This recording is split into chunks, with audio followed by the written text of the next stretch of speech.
From the wild Carpathian passes, the wind of the dusk blew down, and the woven leaves of the oak trees that seemed as a crimson crown. For the crestward sweep of the mountains were tangled and tossed and swirled, till they burned like a second sunset, or the breath of a brooding world. And the wind of the dusk made murmur round the palace doors of the king. All else held the seal of silence, as tense as a muted stream. For the monarch was sunk in slumber, and woe to the reckless one who, roused from his visions of conquest, grim Attila the Hun.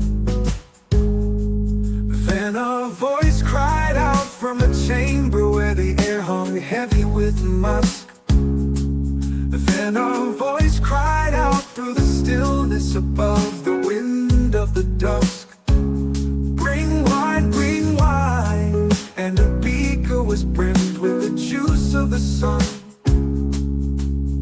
And borne by the maid Ildiko to Attila the Hun. She was his latest handmaid, supple and fair of face as the bloom of the oleander seen in the veils of the race.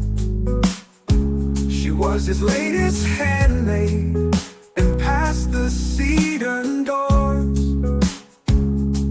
bolted with bronze and overheaped rugs upon earthen floors. With the tread of the fawn of the forest, she bore the beaker in to the scourge of God's trembling nation, sprawled on a leopard skin. Brow that foamed like a bastion above, rolling eyes half bleeding, sinewy hands in hairy that clutched at a scrawny beard. Lips that were gross and flaccid, murmuring, muttering, body of brawn relaxing. Such was this brute of a king. And he raised the swimming chalice, and he drained it to the leaves, while the light of mirth and malice faded by slow degrees from his turbulent tawny features, as fades day's dying gleam. And he spake to the maid Ildiko out of his drunken dream. I was the one appointed to sear with sanguine scars. I was the one anointed and girt with the sword of Mars. I ranged with my gory vanguards from the Volga to the Rhine, and the rumor of my ravage shook the wall of Constantine. I was a tide of terror from the Black to the Baltic Sea, and the tramp of my hosts of triumph rocked the plains of Lombardy. Aquileia and Concordia I ground into ashes and dust, and the blood of the Patron people in my winepress was as must. But howsoever he may vanquish, man's day will have its close, and the darkness gather about him, the night no mortal knows.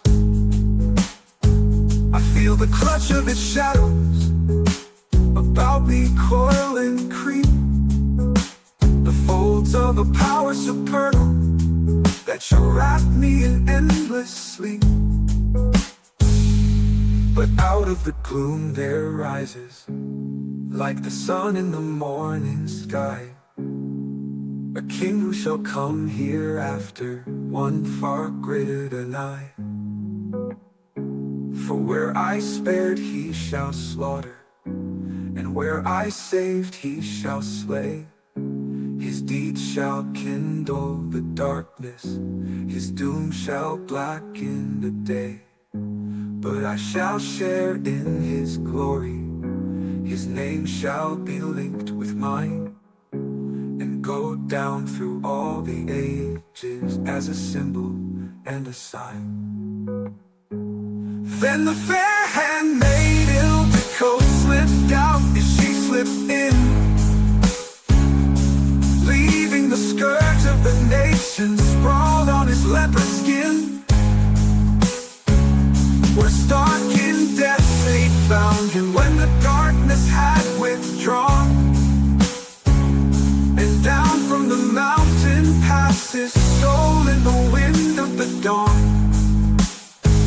Then there wavered the sound of wailing far over moor and wheel, and they bore the bulk of his body forth on a massy shield. And they shaped for his clay a casket of iron and silver and gold, and they set in his clenched fingers the sword of Mars to hold. And for sepulture they fashioned a grave that was deep and wide, heaped with the sack of cities of many a kingdom's side. And score upon score of captives they slew, lest he alone fare into the outer vastness, into the great unknown. And that was the end of horror, aye, that was the end of dread.